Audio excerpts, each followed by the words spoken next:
আজকের দিনের জন্য মনোনীত শাস্ত্রাংশ আমরা পাঠ করি।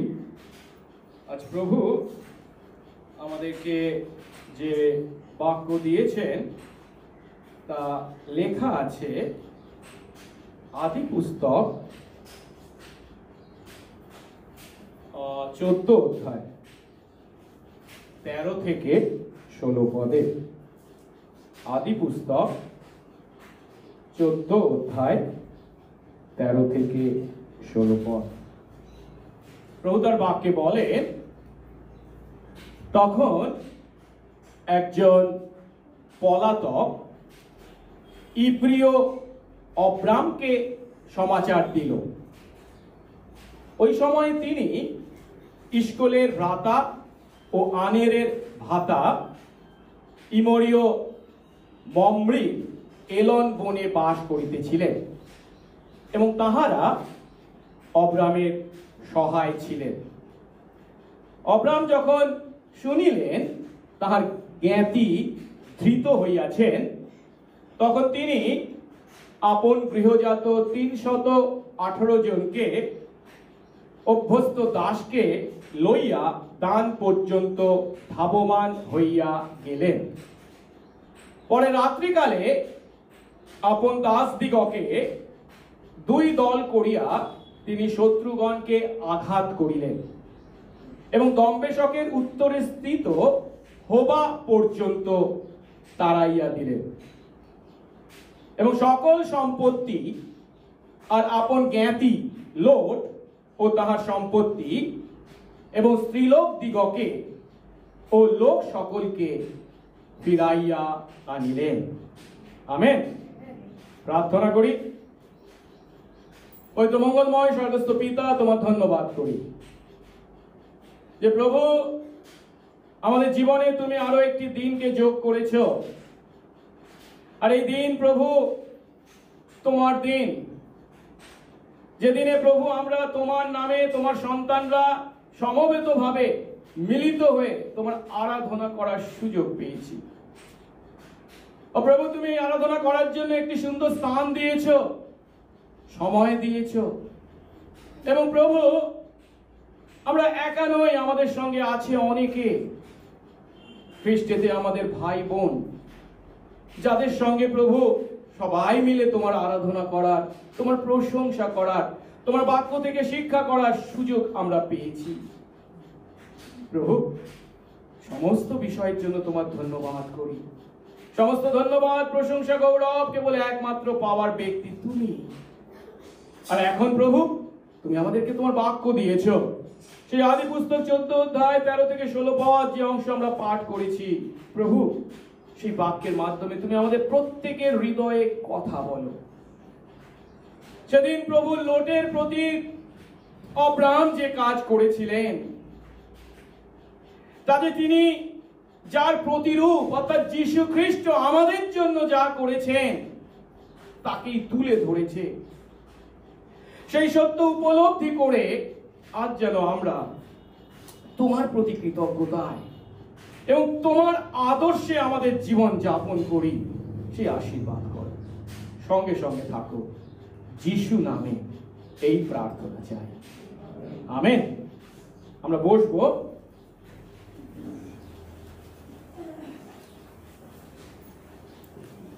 আমরা আদি পুস্তক থেকে আমাদের বিশ্বাসের পিতৃপুরুষ বা পূর্বপুরুষ অব্রাহামের বিষয় শিখছি। গত সপ্তাহে আমরা আদি পুস্তক 14 অধ্যায়ের প্রথম 12 পদ পাঠ করেছিলাম। আর সেখানে আমরা বাইবেলে উল্লেখিত প্রথম যুদ্ধকে দেখেছি। পূর্ব দেশের 4 জন রাজার সঙ্গে কনান ও তার পার্শ্ববর্তী অঞ্চলের 5টা নগরের রাজার মধ্যে যুদ্ধ হয়েছিল এবং সেই যুদ্ধটা হয়েছিল সিদ্দিম তলভূমিতে। আর সেই সিদ্দিম তলভূমি সম্পর্কে বা সমভূমি সম্পর্কে আমরা শিখেছিলাম, সেখানে মেটিয়া তেলের খাত ছিল, মানে আমাদের যেটা পিচ নামে পরিচিত, ন্যাচারাল অ্যাসফাল্ট। এখন সদম গমোরার রাজারা একটা ফন্দি এঁটেছিল যে বালি দিয়ে ঢাকা সেই মেটিয়া তেলের অঞ্চল, শত্রুরা যেহেতু তা জানে না কোথায়, আমরা তাদেরকে সেদিকে নিয়ে আসব এবং শত্রুরা তার মধ্যে পড়ে মারা পড়বে, আমরা যেতে যাব, আমরা বিজয় লাভ করব। কিন্তু বাস্তবে তা হয়নি। শত্রুদের পরিবর্তে তাদের নিজেদেরই অনেক সৈন্য পিছু হটতে হটতে সেই খাতে পতিত হয়েছিল, মারা পড়েছিল, আর বাকিরা পাহাড়ি এলাকায় পালিয়ে গিয়েছিল।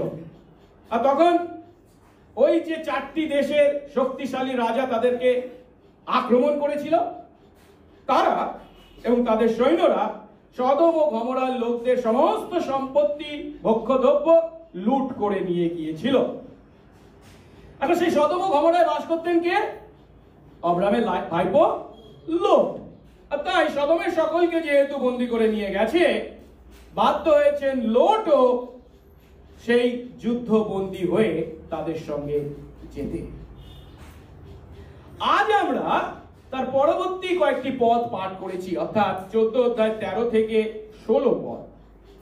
আর এখানে আমরা দেখতে পাচ্ছি যে যুদ্ধবন্দী তার ভাইপো লোটকে অব্রাম এগিয়ে এসেছেন। এখন একটা সত্য আমাদেরকে উপলব্ধি করতে হবে, এই পৃথিবীর মাটিতে যখন আমরা বাস করি, বিশ্বাসী হই অবিশ্বাসী হই, আমাদেরকে বিভিন্ন আমাদের অবাঞ্ছিত ঘটনার সঙ্গে পরিচিত হতে হয়। আমরা চাই না এমন এমন অনেক ঘটনা আমাদের চারপাশে ঘটে, আর তখন খ্রিস্ট বিশ্বাসী হিসাবে আমাদের যে প্রশ্নের মুখোমুখি হতে হয়, পার্থিব এই সমস্ত ঘটনার সঙ্গে আমরা কতখানি বা কিভাবে জড়াবো বা জড়িত হব। আজ অব্রামকে আমরা দেখতে পাচ্ছি, এই যে তার ভাইপো লোটের যুদ্ধবন্দী হওয়াটাও একটা অবাঞ্ছিত ঘটনা। আর সেই ঘটনা যখন ঘটেছিল, তখন অব্রাম কিন্তু সেই ঘটনার সঙ্গে, সেই অবাঞ্ছিত ঘটনার সঙ্গে নিজেকে জড়িত করেছিলেন। এখন আজ আমরা যখন সেই অব্রামের সেই ঘটনাকে দেখতে চলেছি তার জীবনে, তখন আমরা এই সমস্ত পার্থিব ঘটনার সঙ্গে নিজেদের কিভাবে জড়িত করব সে বিষয়ে আজ অব্রামকে দেখছি। কিন্তু আসলে অব্রাম যার প্রতিরূপ বা যার টাইপ, তিনি কে? যীশু খ্রিস্ট। আসলে আমরা যীশু খ্রিস্টের কাছ থেকে শিখব আমাদের চারপাশের এই সমস্ত অবাঞ্ছিত ঘটনার সঙ্গে আমরা কিভাবে নিজেদেরকে জড়াবো, আর সেই যিশুর আদর্শকেই আমরা অনুসরণ করবার শপথ করব। দেখি আজকে সেই ঘটনাকে।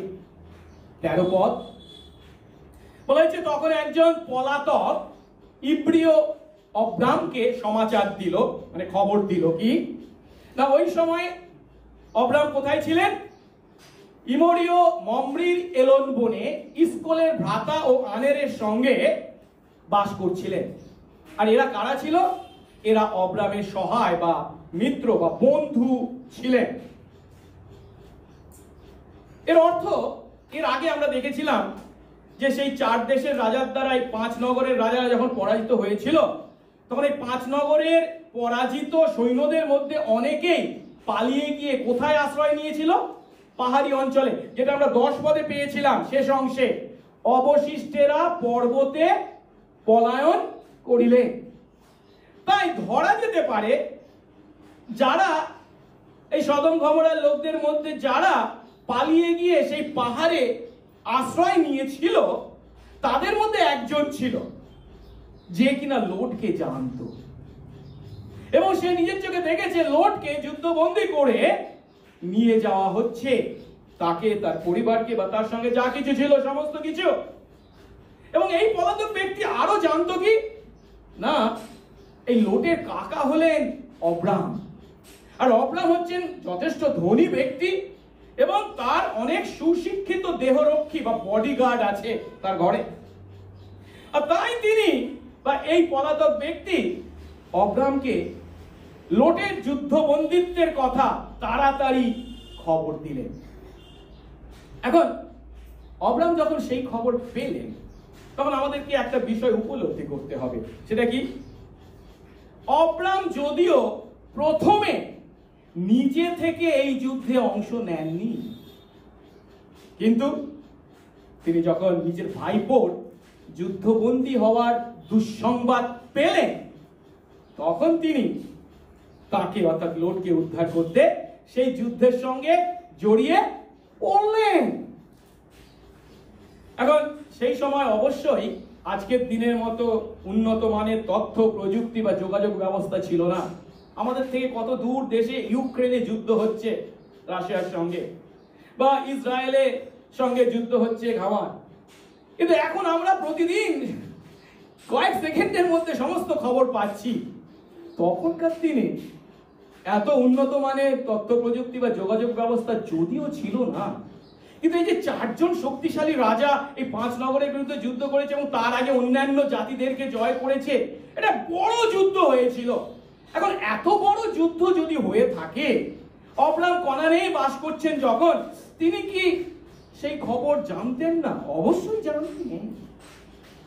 কিন্তু যেটা লক্ষ্য করার বিষয় তা হলো, অব্রাম নিজে যদিও যথেষ্ট শক্তির অধিকারী ছিলেন, তবু তিনি এই যুদ্ধের সঙ্গে নিজেকে জড়াননি। সেই যুদ্ধ থেকে তিনি নিজেকে দূরে রেখেছিলেন। কিন্তু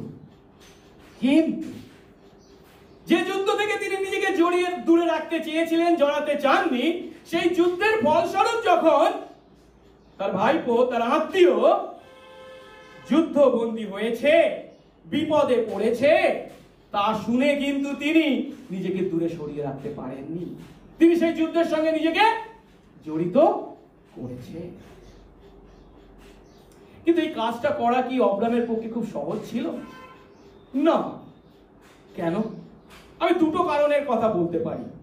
প্রথমত, আমরা অনুমান করতে পারি যখন অব্রাম এই খবর পেয়েছেন সেই পলাতকের কাছ থেকে যে লোট যুদ্ধবন্দী হয়েছে, প্রথমেই তার মনে কি চিন্তা এসেছিল? কিছুদিন আগে লোটের সঙ্গে তার যে ঘটনা ঘটেছিল, তার মনে পড়েছিল লোট তার ভাইপো হলেও, যে ভাইপোকে সেই উট থেকে তিনি সঙ্গে করে নিয়ে এসেছেন, মিশর পর্যন্ত তার সঙ্গে গিয়েছিলেন, কিন্তু সে কাকার সঙ্গে কেমন ব্যবহার করেছে? কাকার অগ্রাধিকারকে সম্পূর্ণ তুচ্ছ করে নিজের চিন্তায় ভালো জমিকে প্রথমে বেছে নিয়েছে। কাকার জন্য বিন্দু মাত্র চিন্তা করেনি। স্বার্থপর লোট। তাই অব্রাম যখন লোটের এই দুঃসংবাদ শুনেছিলেন, তখন তিনি খুব সহজেই এমন কথা বলতে পারেন, হ্যাঁ দেখেছ, এখন ঈশ্বর লোটকে উচিত শিক্ষা দিচ্ছে। অর্থাৎ আমি শিক্ষা দিচ্ছি না, কে দিচ্ছে? ঈশ্বর দিচ্ছে। ঈশ্বরের নামকে ব্যবহার করে অব্রাম আসলে কি করতে চাইছে? এই ঝুট ঝামেলা থেকে, এই যুদ্ধ থেকে নিজেকে দূরে সরিয়ে রাখতে পারত। লোটকে উদ্ধার করা থেকে এড়িয়ে যেতে তিনি পারতেন, কিন্তু অব্রাম তা করেননি। ভাইপোর আচরণ হয়তো তিনি স্মরণ করেছিলেন, ঠিক কথা, কিন্তু সেই ভাইপোর আচরণ স্মরণ করে তার প্রতি আক্রোশ নয়, তার পরিবর্তে একজন ঈশ্বর বিশ্বাসী হয়ে শত্রুর দ্বারা আক্রান্ত হয়েছে একজন বিশ্বাসী, এই খবর যখন তিনি পেয়েছেন, তখন অব্রাম এগিয়ে এসেছেন। দ্বিতীয় যে কারণে অব্রামের পক্ষে এই যুদ্ধের সঙ্গে জড়ানোটা কঠিন ছিল, সেটা কি? সেটা হলো, যে 4 জন রাজা আক্রমণ করেছে, সেই 4টি দেশের রাজা, এরা কত শক্তিশালী ছিল তা আমরা এর আগের দিন দেখেছি।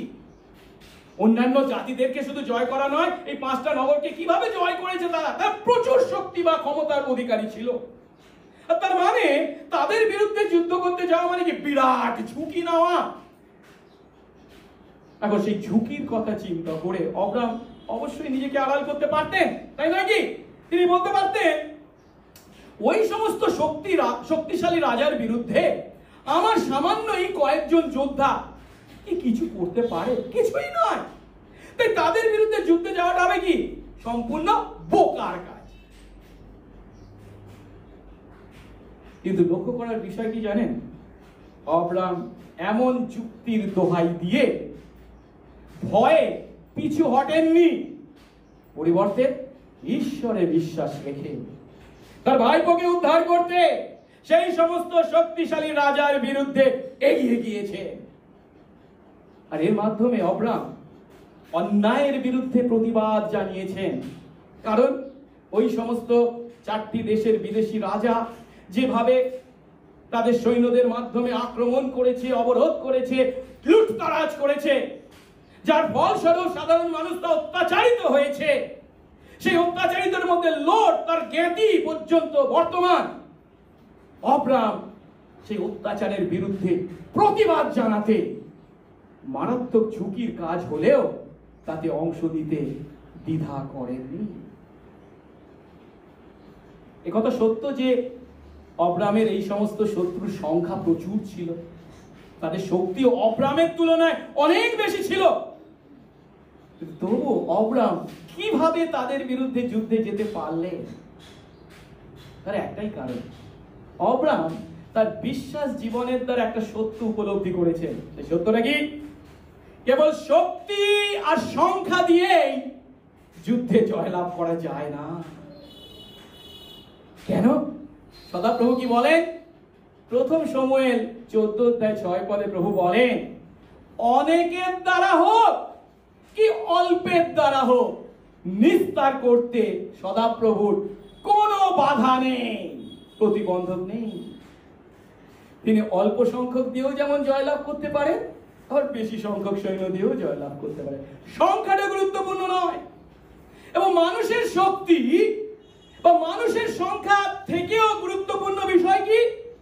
সখরীয় 4:6 প্রভু বলছেন, পরাক্রম দ্বারা নয়, মানে বল দ্বারা, শক্তি দ্বারা নয়, কিন্তু আমার আত্মা দ্বারা, ইহা সদাপ্রভু বাহিনীগণের সদাপ্রভু বলে।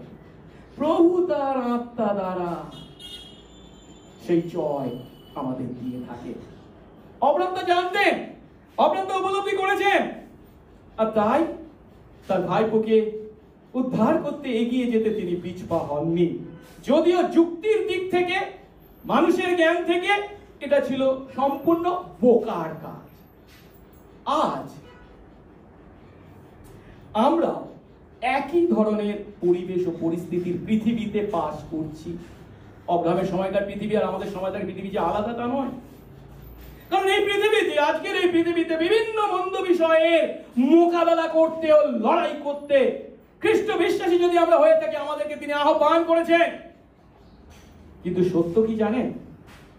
সেই সমস্ত মন্দ বিষয়ের মোকাবিলা করতে প্রভু যদিও আমাদেরকে আহ্বান করেছেন, কিন্তু আমরা যখন সেই সমস্ত মন্দ বিষয়ের বা পরিস্থিতির মুখোমুখি হই, তখন আমরা সাধারণত দুটো প্রশ্ন করি। কি প্রশ্ন? প্রথম প্রশ্নটি হলো, এই ব্যক্তি কি আমার সাহায্য পাওয়ার যোগ্য? লোটকে উদ্ধার করতে হবে, অব্রাম কি প্রশ্ন করতে পারতেন? লোট কি আমার সাহায্য পাওয়ার যোগ্য?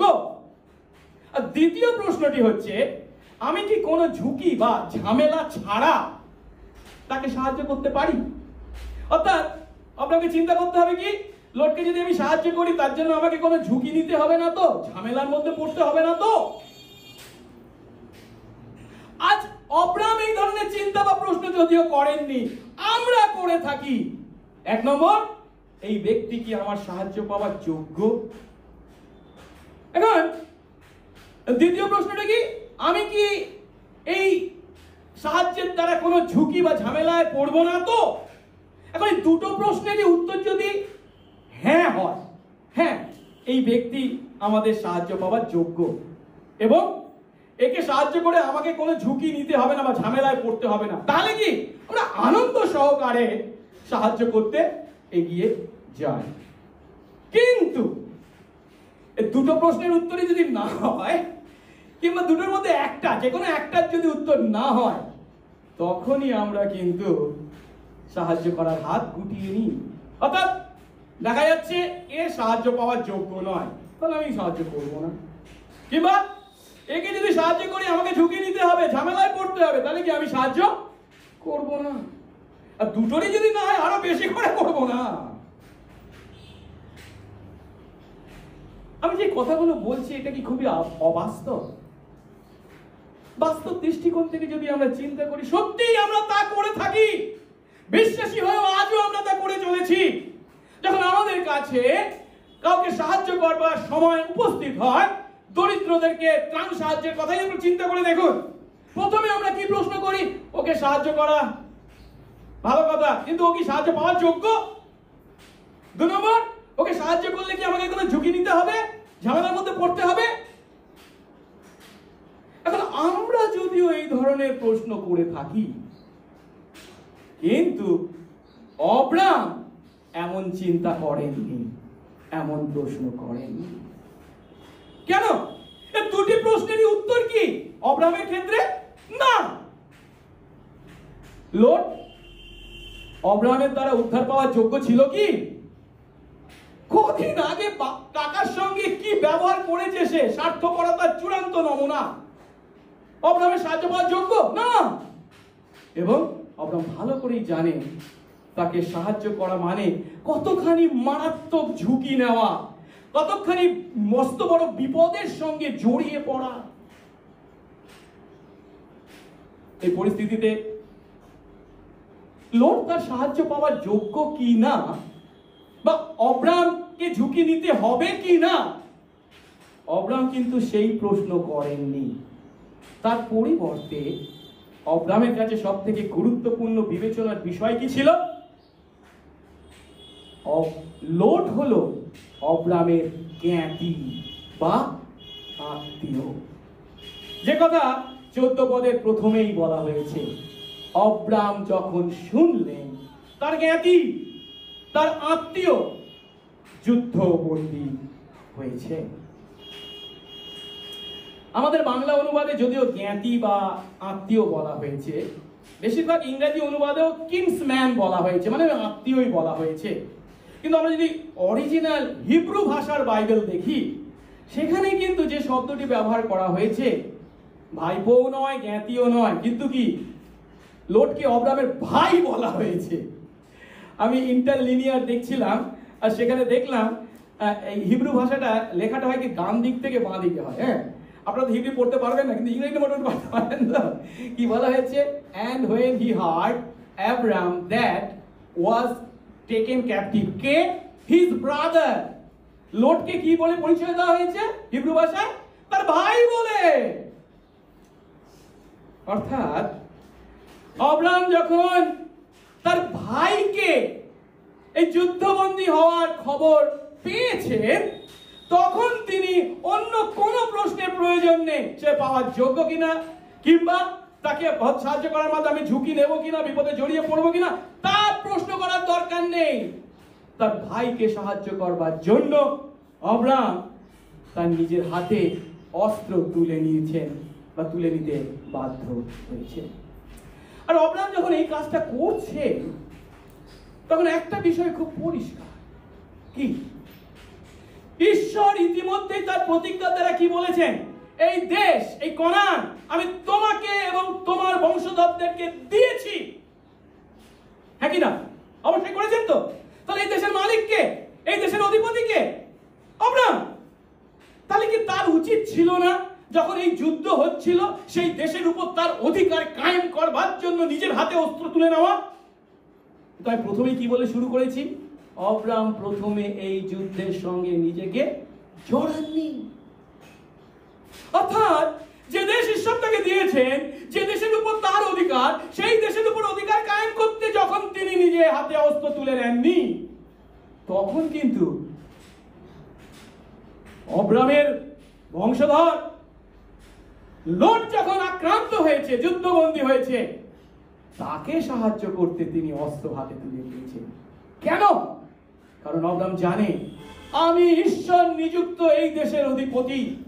আমি যদি অধিপতি হই, এই দেশের প্রজারা যখন অত্যাচারিত হচ্ছে তাদেরকে সাহায্য করার দায়িত্ব তিনি আমাকে দিয়েছেন। আর তাই অত্যাচারিত প্রজাদেরকে দেখে তার ভাইকে দেখে অব্রাহাম নিজের হাতে অস্ত্র তুলে নিয়েছিলেন, যদিও সেই ভাই কি তার ক্ষমতাকে স্বীকার করেছিল না। এখন অব্রাহাম যাতে এই দায়িত্ব সুন্দরভাবে পালন করেন, তার জন্য ঈশ্বর কিন্তু একটা কাজ করলেন। কি করলেন? তার চারপাশে তার উপযুক্ত সঙ্গীদেরকে জুগিয়ে দিয়েছিলেন।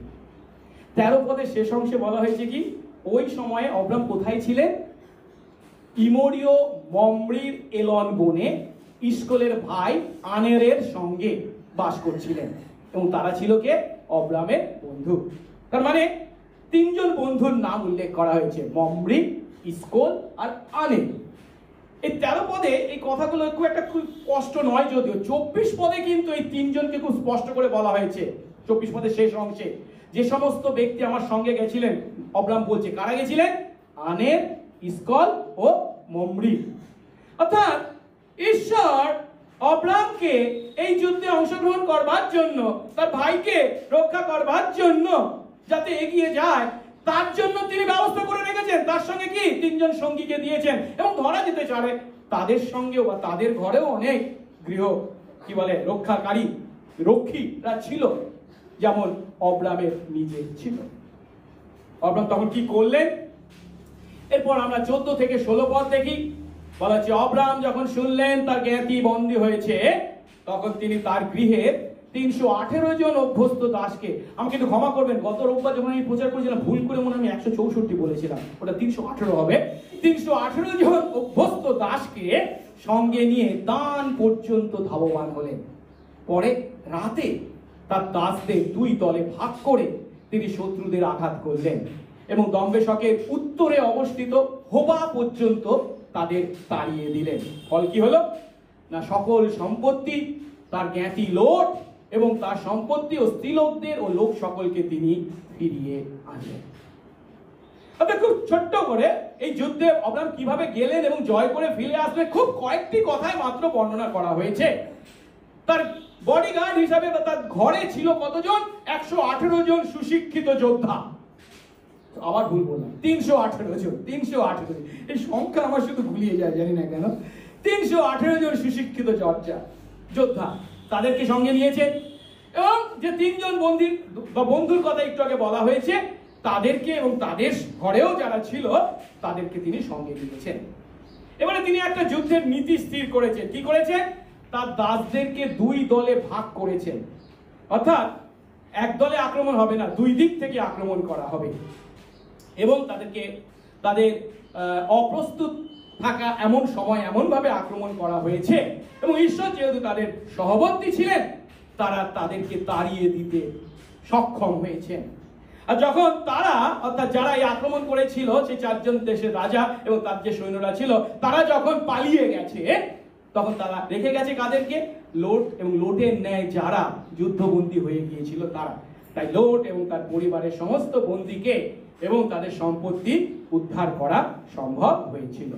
অর্থাৎ সহজ কথায়, অব্রাহাম ভয় না করে বিশ্বাসে যেহেতু এই যুদ্ধে অংশগ্রহণ করেছিলেন, এগিয়ে গিয়েছিলেন, তার ফল কি ঘটল? সেই দেশে অর্থাৎ সদম ও গমোরার অনেক মানুষ রক্ষা পেল।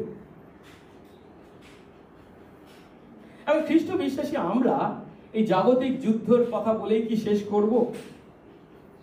ঈশ্বরের বাক্য শুধু কি আমাদের জীবনে এই জাগতিক যুদ্ধের কাহিনীকে বলবার জন্য আছে? কখনোই নয়। আজ আমরা আমাদের আধ্যাত্মিক জীবনকে চিন্তা করব। এই পৃথিবীর মাটিতে যে আমরা যাপন করে চলেছি, আমাদের আধ্যাত্মিক জীবনেও এই সত্য একইভাবে প্রযোজ্য। আমরা যখন যিশুকে জানি এবং যিশুকে বিশ্বাস করি, তখন যারা আমাদের বিশ্বাসে বাধা দেয়, আমাদের বিশ্বাসে যারা প্রতিবন্ধক, তাদের সংখ্যা যেমন প্রচুর, তাদের শক্তিও আমাদের থেকে অনেক প্রবল বলে মনে হয়। বিশেষ করে আমাদের মণ্ডলীতে যারা নতুন বিশ্বাসী আছি, তারা হাড়ে হাড়ে টের পান যিশুকে বিশ্বাস করার জন্য কত কষ্ট। যারা বাধা দিচ্ছে তাদের সংখ্যা প্রচুর এবং তাদের শক্তিও প্রচুর। অনেক সময় কি মনে হয় জানেন? যখন সেই গুপ্তচরদেরকে 10 জন গুপ্তচরকে 12 জন গুপ্তচরকে পাঠানো হয়েছিল, তারা ফিরে এসেছিল, তাদের মধ্যে 10 জন এসে কি বলেছিল, ওখানে যারা বাস করে, কনানে যারা বাস করে, তারা হচ্ছে কি এক একজন দৈত্য, আর আমরা কি তাদের সামনে ফড়িং মাত্র। গণনা পুস্তক 13 অধ্যায় 33 পদে বলা হয়েছে। আমরা অনেক সময় এই পৃথিবীর মাটিতে আমাদের আধ্যাত্মিক জীবন যাপনে আমাদের বাধাদানকারীদেরকে মনে হয় তারা দৈত্য, আর আমরা হলাম কি ফড়িং। কিন্তু যে সত্য আমরা ভুলে যাব না, সেটা কি, এই আধ্যাত্মিক যুদ্ধে জয় শত্রুর শক্তির উপর বা সংখ্যার উপর নির্ভর করে না, কিন্তু কার উপর নির্ভর করে, যে ঈশ্বরে আমরা বিশ্বাস করি সেই ঈশ্বর বিশ্বাসের উপরেই নির্ভর করে। আর তাই প্রভু আমাদেরকে আত্মিক যুদ্ধে জয়লাভ করতে, প্রতিরক্ষার জন্য, আক্রমণ করবার জন্য শত্রুদেরকে উপযুক্ত সজ্জা বা যুদ্ধ সজ্জা পরিধান করবার জন্য আদেশ করেছেন। ইফিসীয় 6 অধ্যায় সেই যুদ্ধ সজ্জার কথা পাই আধ্যাত্মিক যুদ্ধে তাদের বিরুদ্ধে জয়লাভ করবার জন্য। কিন্তু তাদেরকে যদি আক্রমণ করতে হয়, আমাদের আক্রমণ করার উপায় কি, দুটি বিষয়ের কথা বলা হয়েছে ইফিসীয় 6 অধ্যায় 17 এবং 18 পদে। 17 পদে কি বলছে, পরিত্রাণের শিরস্থান পড়তে বলেছে, হেলমেট, এবং তার সঙ্গে আক্রমণ করার জন্য কি খড়গ। খড়গ মানে কি, যা দ্বারা শত্রুকে আক্রমণ করতে হয়, সেটা হচ্ছে আত্মার খড়গ। শত্রুকে আক্রমণ করা সেটা কি, ঈশ্বরের বাক্য গ্রহণ করো। আর তার সঙ্গে সঙ্গে কি, সর্ববিধ প্রার্থনা ও বিনতি সহকারে সর্বসময়ে আত্মাতে প্রার্থনা করো এবং ইহার নিমিত্ত সম্পূর্ণ অভিনিবেশ ও বিনতি সহ জাগিয়া থাকো। সহজ কথায়, শত্রুকে ধরাশায়ী করবার জন্য ঈশ্বর আমাদেরকে দুটি অস্ত্র দিয়েছেন, একটা হচ্ছে ঈশ্বরের বাক্য আর অন্যটি হচ্ছে কি, প্রার্থনা। প্রভু আমাদেরকে আশীর্বাদ করুন। সেদিন লোটের মতো লোক যেমন আব্রাহামের জীবনে ছিল, আজ ঠিক একইভাবে লোটের মতো অনেক বিশ্বাসী আমাদের মধ্যে আছে। সেই লোটের মতো বিশ্বাসীদেরকে উদ্ধার করতে ঈশ্বরের বাক্যের প্রয়োজন আছে এবং তাদেরকে বিপদ থেকে ফিরিয়ে আনবার জন্য একনিষ্ঠ প্রার্থনার প্রয়োজন আছে। অর্থাৎ লোটের মতো মানুষরা যখন প্রভুতে বিশ্বাস থেকে এবং আত্মার আধ্যাত্মিক জীবন যাপন থেকে দূরবর্তী হয়ে পড়েছে, তাদেরকে যদি উদ্ধার করতে হয়, আমাদেরকে ঈশ্বরের বাক্যের দ্বারা উপযুক্ত পরামর্শ তাদেরকে দিতে হবে। প্রভু দিয়েছেন তো আমাদেরকে, কারণ তাদেরকে যখন হারিয়ে গেছে, তার মানে কি, শত্রু বা শয়তান তাদেরকে বিভিন্ন ভাবে আক্রমণ করেছে, কিন্তু তাদেরকে সেই শত্রুর আক্রমণ থেকে উদ্ধার করবার জন্য ঈশ্বর আমাদেরকে বাক্য দিয়েছেন। বিশেষ করে আজ আমাদের চারিদিকে, আমাদের এই এলাকারও চারিদিকে বিভিন্ন ভ্রান্ত শিক্ষকরা ঘুরে বেড়াচ্ছে এবং তারা বিশ্বাসী আমাদেরকে বিশ্বাস থেকে দূরবর্তী করবার জন্য, বিপদে চালিত করবার জন্য ভুল শিক্ষা দিয়ে চলেছে। কদিন আগে আমাদের চার্চে এসেছিল, আবার আমি শুনলাম আমাদের বিশ্বাসীর বাড়িতেও অনেকে গেছে। আমাদের চার্চে যারা এসেছিল, আমি সরাসরি জিজ্ঞাসা করছি, আচ্ছা আপনারা কোন ডিনোমিনেশন থেকে এসেছেন? বলে না, মানে হ্যাঁ করতে করতে ব্যাপটিস্ট। ঠিক আছে, কোন ব্যাপটিস্ট? অনেক ব্যাপটিস্ট আছে তো। তখন কি করছে, আচ্ছা এখানে ব্যাপটিস্ট যে আছে একজন নেতার নাম বলুন। আমি তো অনেক ব্যাপটিস্ট নেতা থেকে চিনি, তখন কারোর নাম বলতে পারছি না। জিজ্ঞেস করছি আপনার কি চায়না থেকে এসছেন? ইচ্ছা করে বলেছি, না একজন বলছে আমি কোরিয়া থেকে এসেছি। ও কোরিয়া, থাকলে আমি ভালো করে জানি। তখন আমি জিজ্ঞাসা করলাম ব্যাপারটা কি, বুঝতে পারলাম কি, ওখানে একটা কাল্ট আছে গোনফা বলে, তাদের লোকেরা, আর এরা লোকদেরকে এমন শিক্ষা দেয় কি, খ্রিস্ট বিশ্বাসী যিশুকে বিশ্বাস করার মাধ্যমে তার অতীত, বর্তমান এবং ভবিষ্যৎ সমস্ত পাপের ক্ষমা পেয়ে যায়। তাই জন্য খ্রিস্ট বিশ্বাসী বিশ্বাস করার পর আর কখনো পাপ করতে পারে না। বিশেষ করে প্রথম যোহন থেকে 3 অধ্যায় 6 পদ বা 9 পদকে তারা টেনে আনে। ব্যাপারটা কি, ও তাহলে খ্রিস্ট বিশ্বাসী আমি হয়েছি, যিশুকে বিশ্বাস করেছি, আমি তার কোনো পাপ করি না, কিন্তু কালকে তো আমি একটা মিথ্যা কথা বলেছি, কালকে তো আমি চুরি করেছি। কি বলে, না ওটা আর পাপ নয়। কেন? আপনি সমস্ত পাপের ক্ষমা পেয়ে গেছেন। তার মানেটা কি? ও আমি যিশুকে বিশ্বাস করেছি, আমি সমস্ত পাপের ক্ষমা পেয়ে গেছি, তাই আমি যদি এখন পাপ করি সেটা পাপ নয়। না, তার মানে কি আপনি পাপ করবার লাইসেন্স পেয়ে গেছেন। যত কিছু পাপ করুন ওগুলো পাপ বলে গণ্য হবে না। যারা নতুন বিশ্বাসী হবে, ও তাহলে কি মজা, বিশ্বাস করে আমার স্বর্গের জমি কেনা হয়ে গেছে ফিক্স, হ্যাঁ, আর এখানে আমি কি অবিশ্বাসীদের ন্যায় যত খুশি মন্দ কাজ করে বেড়াবো। আপনি বিশ্বাসী? আবার কিছু কিছু লোক নাকি শুনছি তারা কি পিতা ঈশ্বর নয়, মাতা ঈশ্বরের কথা বলে বেড়াচ্ছে। এরা হচ্ছে আরো জঘন্য। কিন্তু খুব দুঃখের বিষয় জানেন, আমি যদিও দক্ষিণ কোরিয়া থেকে পড়াশোনা করেছি, এরা এসেছে ওই দক্ষিণ কোরিয়া থেকে। এদেরকে দক্ষিণ কোরিয়ায় খ্রিস্টানদের বা খ্রিস্ট বিশ্বাসীদের মধ্যে গণ্য করা হয় না, বিজাতীয় বলে ধরা হয়। আমি তাই বেশি কথা বলতে চাই না। এখন আমাদের মধ্যে বিশ্বাসীরা যখন এইভাবে বিপদে পরিচালিত হয়, তাদেরকে উদ্ধার করবার জন্য ঈশ্বর আমাদেরকে কি দিয়েছে? অব্রাহাম যদি আমরা এক একজন হয়ে থাকি, তার বাক্য দিয়েছে। আমাদের নিজেদেরকে সেই বাক্য জানতে হবে, শিখতে হবে, সেই বাক্যের মাধ্যমে তাদেরকে উদ্ধার করতে হবে। একই সঙ্গে অনেকে আছে তাদের জীবনে বিশ্বাসে শিথিল হয়ে পড়েছে, যাদের জন্য আমাদের প্রার্থনার প্রয়োজন আছে। সেদিকে অব্রাহাম যেমন দুই দলে বিভক্ত করে তার সৈন্যদলকে এগিয়ে দিয়েছিলেন লোটকে উদ্ধার করবার জন্য, একইভাবে আজকের দিনে আমরা এক দল ঈশ্বরের বাক্য নিয়ে, আরেক দল প্রভুর কাছে একনিষ্ঠ প্রার্থনার মাধ্যমে বিশ্বাসী ভাই বোনদেরকে আমাদের শয়তানের হাত থেকে উদ্ধার করতে হবে। আজকের এই বাক্য যখন আমরা পাঠ করছি তখন একটা বিষয় খুব পরিষ্কার, আর সেটা হচ্ছে এই পৃথিবীর মাটিতে বিশ্বাসী আমরা কেউ পৃথকীকৃত বা বিচ্ছিন্ন জীবনযাপন করতে পারি না। যীশু খ্রিস্টে যদি আমরা প্রকৃত বিশ্বাসী হয়ে থাকি, আমরা প্রত্যেকেই একে অন্যের ভাই বোন। আর তাই আমাদের মধ্যে একজন ভাই বা বোন যখন দুর্বল হয়ে পড়ে, তখন সেই দুর্বলতায় তাকে উদ্ধার করবার জন্য আমি বা আপনি যেন তাদের পাশে যাই। আমরা যখন কোনো ভাই বা বোনকে বিশ্বাসে দুর্বল হয়ে পড়তে দেখি, শয়তান বা শত্রুর আক্রমণের দিশেহারা হয়ে পড়তে দেখি, তখন বিশ্বাসী হিসাবে আমাদের ঈশ্বরের বাক্য দিয়ে তাদেরকে সঞ্জীবিত করতে হবে, প্রার্থনার দ্বারা তাদেরকে সবল করতে হবে। এই দায়িত্ব বিশ্বাসী আমাদের প্রত্যেকে। কেন? আজ হয়তো সে এই পরিস্থিতির মধ্যে পড়েছে, বিশ্বাসে দুর্বল হয়ে পড়েছে, কাল যে আমি হয়ে পড়বো না তার কি কোনো গ্যারেন্টি আছে? তখন কি আমি চাইবো না আমার পাশে খ্রিস্টীয় ভাইদের? লক্ষ্য করার বিষয় হলো বাইবেলে এখানেই প্রথম অব্রাহামকে ইব্রিয় বলা হয়েছে। কারো বলে বলছে কি একজন পলাতক ইব্রিয় অব্রাহামকে, এর আগে অব্রাহামকে একবারও ইব্রিয় বলা হয়নি, এখানেই প্রথম আব্রাহাম দা হিব্রু বলা হয়েছে। এখন হিব্রু ভাষায় ইব্রিয় এই নামের অর্থ হলো যাত্রী বা সহযাত্রী।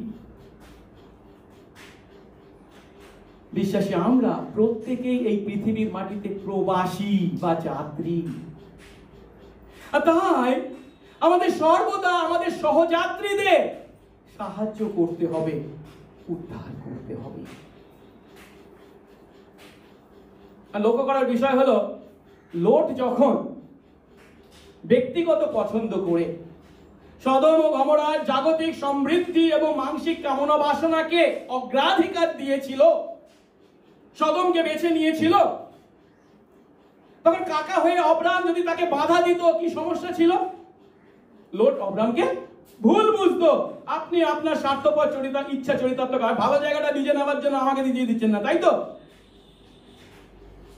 সেজন্য সদমে বসবাস করাটা ছিল লোটের সম্পূর্ণভাবে ব্যক্তিগত পছন্দ। অব্রাহামের পক্ষে সে বিষয়ে হস্তক্ষেপ করাটা সম্ভব ছিল না। কিন্তু সেই ব্যক্তিগত পছন্দের ফলস্বরূপ লোট যখন এমন একটা পরিস্থিতির মধ্যে পড়ল, যুদ্ধবন্দী হলো, তখন অব্রাহামের কাছে তাকে উদ্ধার করার সুযোগ উপস্থিত হয়েছিল। আর অব্রাহাম তখন সেই সুযোগের যথার্থ প্রয়োগ করেছে। আজকের দিনেও বিশ্বাসী আমাদের মধ্যেও অনেকে লোটের মতো জগতের সঙ্গে তালে তাল মিলিয়ে অবিশ্বাসীদের ন্যায় ব্যক্তিগত পদক্ষেপ গ্রহণ করে, ব্যক্তিগত পছন্দকে, জাগতিক সুস্বাচ্ছন্দ্যকে প্রাধান্য দিয়ে। তখন বিশ্বাসী হিসাবে যদি আমরা তাদেরকে কিছু বলতে চাই, অনেক সময় হয়তো তাদের সেন দৃষ্টির কারণ হয়ে দাঁড়ায়। তারা আমাদের কথা শোনে না। কিন্তু সেই বিশ্বাসী ভাই বা বোন যখন বিপদে পড়ে, তখন যেন বিশ্বাসী আমরা তাদেরকে উদ্ধার করতে আমাদের লাভ ক্ষতির হিসাব না করি। ও কি আমার সাহায্য পাওয়ার যোগ্য? ওকে সাহায্য করলে আমাকে কোনো ঝুঁকি নিতে হবে না তো, এমন প্রশ্ন করি না। কিন্তু সে আমার বিশ্বাসী ভাই, বিশ্বাসী বোন, আমি তাকে সাহায্য বা উদ্ধার করতে বাধ্য। আজ আমাদের মধ্যে, এই মণ্ডলীর মধ্যে এমন কোনো ভাই বা বোন যদি থাকেন যিনি এমন কোনো কারণে লজ্জিত ঈশ্বরের সামনে, এবং সেই কারণের কথা হয়তো তিনি মণ্ডলীর সামনে প্রকাশ করতে পারছেন না, স্বীকার করতে পারছেন না, আমি তাকে অনুরোধ করব, মণ্ডলীর যে কোনো একজন বিশ্বস্ত ভাই বা বোনকে আপনি বেছে নিন এবং তার সঙ্গে আপনার সেই মনের দুঃখের কথা, কষ্টের কথা বলুন। একটু হালকা হন, যেন সে ঈশ্বরের বাক্য আপনাকে ভালো করে দিতে পারে, যেন সে আপনার জন্য প্রার্থনা করতে পারে। প্রয়োজন হলে আমার কাছে আসুন যদি আপনারা আমাকে বিশ্বস্ত জ্ঞান করেন। কিন্তু দুঃখ লাগে যখন আপনাদের মধ্যে কেউ বলেন, এই সমস্ত কথা কিন্তু স্যারকে বলিস না, পাস্টার মহাশয়কে বলিস না। তাহলে আপনি আপনার পাস্টারকে কি বলে মনে করেন? একজন অবিশ্বস্ত, বিশ্বাসের যোগ্য নন তিনি? এই যদি আপনার পাস্টারের সম্বন্ধে চিন্তা ভাবনা হয়, তাহলে আপনি আপনার প্রভুর বিষয়ে কি চিন্তা করেন? প্রভু আমাদের আশীর্বাদ। আমরা বিশ্বাসী ভাই বোন, আধ্যাত্মিক সম্পর্কে সম্পর্কিত আমার দুঃখের কথা শেয়ার করি সেই বিশ্বস্ত ভাই বা বোনের সঙ্গে। যেন আমি নিজে প্রার্থনা করছি তা নয়, সেও আমার সঙ্গে প্রার্থনা করতে পারে, এবং হয়তো আমি ঈশ্বরের বাক্য থেকে যে সত্য উপলব্ধি করতে পারি সে হয়তো আমাকে জানাতে পারে। কারণ বাইবেল কি বলে জানেন? যাকোব 5:16 অতএব তোমরা, বিশ্বাসীদের বলছেন, একজন অন্যজনের কাছে নিজের নিজের পাপ স্বীকার করো, একজন অন্যজনের জন্য প্রার্থনা করো যেন সুস্থ হতে পারো। তারপর কি বলেছে? ধার্মিকের বিনতি, মানে ধার্মিকের প্রার্থনা কার্য সাধনে মহাশক্তিযুক্ত। এখানে ধার্মিক মানে ও মহাপবিত্র জীবন যাপন করছে এমন মানুষ না। ধার্মিক মানে কি? যীশু খ্রিস্টের বিশ্বাসে আমরা কেবল ধার্মিক গণিত হই, আর কিছুর দ্বারা নয়। আসুন আমরা একে অন্যকে ঈশ্বরের বাক্য এবং প্রার্থনার দ্বারা সবল করি, একে অন্যের বিপদে আমরা বন্ধু হই। এখন এতক্ষণ ধরে আমরা লোটের প্রতি অব্রামকে যে কাজ করতে দেখেছি, আমি যেভাবে আপনাদের কাছে সেটাকে তুলে ধরেছি তার দ্বারা হয়তো অনেকে আঁচ করতে পেরেছেন যে লোটের প্রতি অব্রাম যে কাজ করেছিলেন তার সন্তান আমাদের প্রতি যিশু সেই কাজ করেছিলেন। কারণ অব্রাম হলেন সেই যিশুর প্রতিরূপ বা টাইপ।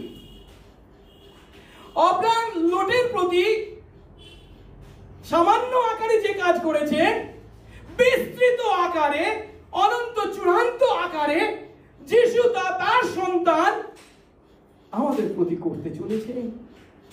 কেন আমি কথা বলছি?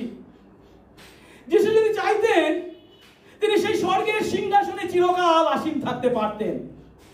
তিনি বলতে পারতেন কি, ওরা পাপ থেকে পরিত্রাণ পাওয়ার যোগ্য নয়, মুক্তি পাওয়ার যোগ্য নয়, যতদিন না ওরা মুক্তি পাওয়ার যোগ্য হচ্ছে ততদিন আমি যাব না। তাহলে কি হতো? চিরকাল আমরা আমাদের পাপ থেকে পরিত্রাণ পেতাম না। অন্যদিকে এই পাপ থেকে আমাদেরকে পরিত্রাণ করার কাজটা কতখানি ঝুঁকির, মারাত্মক ঝুঁকি, কতখানি বেদনাপূর্ণ, কতখানি বিপজ্জনক তা তিনি ভালো করেই জানতেন। তাদের জন্য আমাকে মরতে হবে, আমার জীবন উৎসর্গ করতে হবে। তবুও তিনি সেই স্বর্গের গৌরব ত্যাগ করে এই পৃথিবীর মাটিতে দাসের রূপ ধারণ করে নেমে এসেছিলেন। তারপর আর কি দেখেছিলাম? অব্রামকে দেখেছিলাম। অব্রাম যদিও সেই দেশের রাজা, ঈশ্বর নির্ধারিত, তবু সেই দেশের উপর তার নিজের অধিকার কায়েম করবার জন্য হাতে তিনি অস্ত্র তুলে নেননি। প্রথমে আমাদের রাজা হয়ে আমাদের প্রয়োজনে, যিশু তার নিজের প্রয়োজনে নয়, অব্রাহাম যেমন তার ভাইপোর প্রয়োজনে অস্ত্র হাতে তুলে নিয়েছিলেন, ঠিক একইভাবে যিশু সেই পিতার গৃহ ত্যাগ করে, স্বর্গ ত্যাগ করে পৃথিবীতে যখন এসেছিলেন আর দেখেছিলেন তার পিতার গৃহ অর্থাৎ জেরুসালেম ব্যবসায়ীদের ব্যবসা কেন্দ্রে রূপান্তরিত হয়েছে, তখন তিনি কি করেছিলেন? নিজের হাতে পেট তুলে নিয়েছিলেন। তার প্রজা আমাদেরকে অত্যাচারিত হতে দেখে, ধর্মের নামে বজ্জাতির কাজ যখন সেই জেরুসালেমে সাধিত হয়েছে, তা তিনি দেখেছেন যা তার প্রজাদেরকে ধর্ম থেকে বিচ্যুত করেছে, তখন তিনি তাদের প্রতি ন্যায় বিচারের হস্ত বিস্তার করতে দ্বিধা করেননি। কিন্তু অব্রাহাম যেমন নিজের প্রয়োজনে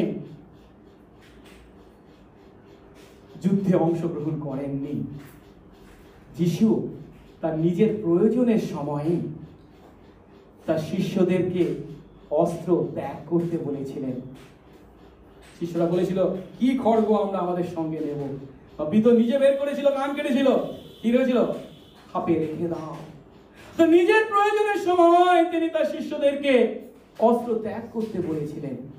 তিনি পারতেন স্বর্গ থেকে ঈশ্বরের বাহিনীকে ডাকতে, কিন্তু তা করতেও নিজের প্রয়োজনে তিনি অস্বীকার করেছিলেন।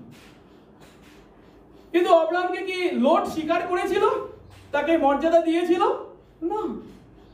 কিন্তু ঠিক একইভাবে যিশুর নিজের লোকেরাও তাকে বর্জন করেছিল, তাকে ক্রুশে পেরেক মেরেছিল।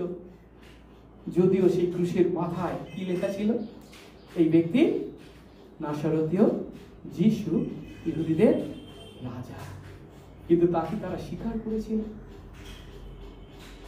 কি দেখতে পাচ্ছি আমরা? অব্রাহাম যেমন তার জ্ঞাতি লোটকে রক্ষা করার জন্য, ঠিক একইভাবে তার জ্ঞাতি তথা তার সন্তান আমাদেরকে রক্ষা করার জন্য, আমাদেরকে আমাদের পাপ থেকে উদ্ধার করার জন্য, যে পাপ থেকে উদ্ধারের জন্য আমরা কেউ যোগ্য ছিলাম না,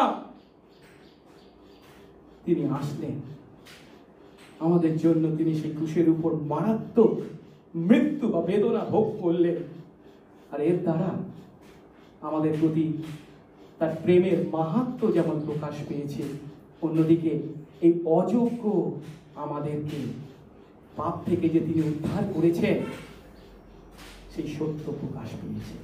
কতখানি আমরা অযোগ্য ছিলাম পৌল খুব সুন্দরভাবে বর্ণনা করেছেন রোমিও 5 অধ্যায় 6 পদে বলছে কি, কেননা যখন আমরা শক্তিহীন ছিলাম তখন খ্রিস্ট উপযুক্ত সময়ে ভক্তিহীন, এই ভক্তিহীন আমাদের জন্য মরলেন। আমরা কেমন ছিলাম? শক্তিহীন, ভক্তিহীন। 8 পদ দেখি, কিন্তু ঈশ্বর আমাদের প্রতি তার নিজের প্রেম প্রদর্শন করিতেছেন, কারণ আমরা যখন পাপী ছিলাম, ধার্মিকদের জন্য নয়, পাপী ছিলাম, তখন খ্রিস্ট আমাদের জন্য তার প্রাণ দিলেন। 10 পদ, কারণ আমরা যখন শত্রু ছিলাম তখন ঈশ্বর তার সঙ্গে আমাদেরকে মিলিত করতে তার পুত্রকে বলি দিলেন। অর্থাৎ সহজ কথায়, আমরা যখন শক্তিহীন ছিলাম, ভক্তিহীন ছিলাম, পাপী ছিলাম, শত্রু ছিলাম, মানে কোনোভাবে কোনো দিক থেকে এই বিষয়ে যোগ্য ছিলাম না পাপ থেকে পরিত্রাণ পাওয়ার জন্য, তখন ঈশ্বর যিশুকে উৎসর্গ করে আমাদেরকে উদ্ধার করলেন। আর এই সত্য যদি খ্রিস্ট বিশ্বাসী আমরা উপলব্ধি করি, আমরা কি অন্যকে সাহায্য করবার আগে তাদের যোগ্যতাকে প্রশ্ন করব? আমরা কি নিজেদের সুরক্ষার কথা চিন্তা করব? যে আমরা আমাদের যোগ্যতার কারণে যিশুর দ্বারা উদ্ধার পাইনি, যে আমরা আমাদেরকে উদ্ধার করার কারণে যে যিশু সুরক্ষিত হননি, বরঞ্চ ঝুঁকি বা ঝামেলা নিয়েছেন, এই সত্য যারা উপলব্ধি করি, তারা কি অন্যদের যোগ্যতাকে প্রশ্ন করব? কিংবা নিজেদের সুরক্ষার কথা চিন্তা করে সাহায্য করা থেকে নিজেদের দূরে রাখবো? আমরা যে সত্যি তার শিষ্য হই, তাহলে সেই দয়ালু সমরীয়র মতো আগে সাহায্যের হাত বাড়িয়ে দেব, পরে প্রশ্ন। আগে সাহায্যের হাত বাড়িয়ে দেব, পরে প্রশ্ন করব। সেই খ্রিস্টের অনুকরণে, যীশু খ্রিস্টের অনুকরণে আমরা বিশ্বাসী, আমরা আমাদের চারপাশের অন্যায়, অবিচার, অত্যাচারে জর্জরিত মানুষদের উদ্ধার করতে এগিয়ে আসতে বাধ্য। কিভাবে? প্রথমত, আমাদের সামাজিক বা ধর্মীয় কুসংস্কারের দ্বারা যারা অত্যাচারিত হয়ে চলেছে আমাদের চারপাশের মানুষ। শয়তান, এই জগতের দেব, যাদের অন্ধ করে রেখেছে, যার ফলস্বরূপ তারা এখনো সত্য আলোর সন্ধান পায়নি, তাদেরকে যখন আমরা দেখি, ঈশ্বর বিশ্বাসী আমাদের দায়িত্ব আমরা যেন সেই সমস্ত সামাজিক ব্যাধির বিরুদ্ধে যুদ্ধ ঘোষণা করি, তাদের উদ্ধার করতে এগিয়ে আসি। কিন্তু কাজটা সহজ নয়। তার জন্য হয়তো যেমন অব্রামকে ঝুঁকি নিতে হয়েছিল, আমাদেরকেও বিভিন্ন বিপদের মুখোমুখি হতে পারে। আপনার বিরুদ্ধে মিথ্যা অপবাদ দেওয়া হবে, উপহাস করা হবে, নিন্দা করা হবে, টিটকারি দেওয়া হবে, তা আমাকে আপনাকে সহ্য করতে হবে। তবু যেন আমরা পিছু না হটি, যিশুকে অনুসরণ করি, বিপদগ্রস্তকে সাহায্য করি। আর দ্বিতীয় বিষয়টি হলো, এই পৃথিবীতে ন্যায় বিচার, করুণা বা সত্য স্থাপনের জন্য ঈশ্বর আমাদেরকে এই জগতের লবণ ও জ্যোতি হতে বলেছেন। আমরা জানি মথি 5:13 থেকে 16 পদে প্রভু বলছেন, তোমরা পৃথিবীর লবণ, কিন্তু লবণের স্বাদ যদি যায়, তবে তাহা কি প্রকারে লবণের গুণ বিশিষ্ট করা যাইবে? তাহাকে আর অন্য কোনো কাজে লাগে না, কেবল বাইরে ফেলিয়া দেওয়ার ও লোকদের পদতলে হইবার যোগ্য। তোমরা জগতের দীপ্তি, পর্বতের উপরে স্থিত নগর গুপ্ত থাকতে পারে না। আর লোকে প্রদীপ জ্বালিয়ে কাঠার নিচে রাখে না, কিন্তু দীপাধারের উপরেই রাখে, তাতে ঘরের মধ্যে সকল লোককে তা আলো দেয়। একইভাবে তোমাদের দীপ্তি মানুষদের সাক্ষাতে, মানুষদের সামনে উজ্জ্বল হোক, যেন তারা তোমাদের সৎ কাজ দেখে তোমাদের স্বর্গস্থ পিতা গৌরব করে।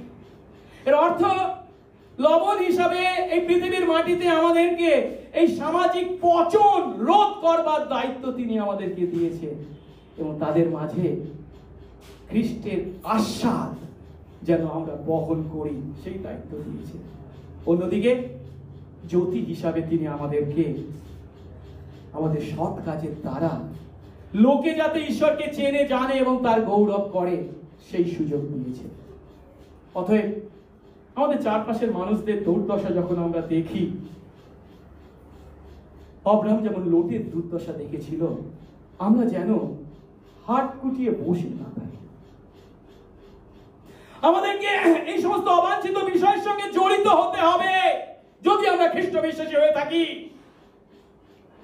আমাদেরকে প্রার্থনা সহকারে ঈশ্বরের ইচ্ছা উপলব্ধি করে লবণ ও জ্যোতির ভূমিকা পালন করতে হবে। আমরা তাদের দুর্দশাকে জাস্ট উপেক্ষা করতে পারি না, ডোন্ট কেয়ার মনোভাব লাভ করতে পারি না, কিংবা আমি না করলে অন্য করবে এমন অজুহাত দেখাতে পারি না, বা এমন আশা করতে পারি না, আমি জানি না এমন মিথ্যা ভানও করতে পারি না। তার পরিবর্তে আমাদের চারপাশের মানুষদের দুর্দশা দেখে আমরা যেন আমাদের প্রভু যীশু খ্রিস্টকে অনুসরণ করি। আমরা যেন তাদের পাশে দাঁড়াই, তাদের প্রতি আমাদের সাহায্যের হাত বাড়িয়ে দিই, এবং দুটো বিষয় মাথায় রাখবো, প্রার্থনা এবং ঈশ্বরের বাক্য যা প্রভু আমাদেরকে দিয়েছেন তাদেরকে উদ্ধার করার জন্য। আসুন প্রার্থনা করি। মঙ্গলময় স্বর্গস্থ পিতা, তোমার ধন্যবাদ, তোমার প্রশংসা, তোমার গৌরব করি প্রভু। আজ তোমারই অনুগ্রহে তোমার দাস দাসী আমরা তোমার দাস অব্রামের জীবন থেকে যুদ্ধবন্দী লোটের প্রতি সাহায্যের হাত বাড়িয়ে দিতে দেখলাম। যদিও লোট সেই সাহায্য পাওয়ার যোগ্য ছিল না, যদিও সেই সাহায্য দানের মাধ্যমে অব্রামকে মারাত্মক বিপদ ও ঝুঁকি নিতে হয়েছিল, তবু অব্রাম তার জ্ঞাতিকে উদ্ধার করতে এগিয়ে গিয়েছিলেন। অব্রাম এই কাজ করেছেন, তিনি যার প্রতিরূপ সেই যীশু খ্রিস্ট আগামী দিনে যে কাজ করতে চলেছেন তারই অনুকরণে। যীশু, তুমি তোমার সন্তান আমাদেরকে পাপ থেকে উদ্ধার করতে, যে পাপ থেকে উদ্ধার পাওয়ার যোগ্য আমরা কেউ ছিলাম না, যে পাপ থেকে উদ্ধার করার জন্য তোমাকে চরম মূল্য দিতে হবে তুমি জানতে, তবুও তুমি তোমার অনন্ত স্বর্গীয় সুখ ত্যাগ করে এই পৃথিবীর মাটিতে নেমে এসেছিলে, দাসের বেশ ধারণ করেছিলে। তোমার নিজের অধিকার কায়েম করতে যদিও তুমি কখনো অস্ত্র হাতে নাওনি, কিন্তু তোমার প্রজা আমরা যখন অত্যাচারিত হয়েছি তখন তুমি হাতে বেত নিতে বাধ্য হয়েছিলে। শুধু তাই নয়, নিজের প্রয়োজনের সময় তুমি তোমার শিষ্যদেরকে অস্ত্র দূরে রাখতে বলেছ। নিজের প্রয়োজনের সময় তুমি স্বর্গ থেকে স্বর্গীয় বাহিনীকে ডাকনি। কেন? কারণ তুমি এসেছিলে আমাদেরকে উদ্ধার করতে, আর আমাদেরকে উদ্ধার করার জন্য সেই ক্রুশের উপর মৃত্যু ছিল পিতার পূর্ব নির্মিত পরিকল্পনা, একমাত্র উপায়। প্রভু, তুমি তা সাধন করেছ, ক্রুশে মরেছ, আমাদেরকে উদ্ধার করেছ। তোমার সন্তান আমরা, দয়া করো যেন তোমার অনুকরণে আমাদের চারপাশের দুর্দশাগ্রস্ত মানুষদেরকে সাহায্য করতে আমরা যেন আমাদের হাত বাড়িয়ে দিই তোমার অনুকরণে। প্রশ্ন নয়, আগে সাহায্য করে আশীর্বাদ করো। যিশু নামে এই প্রার্থনা চাই, আমেন।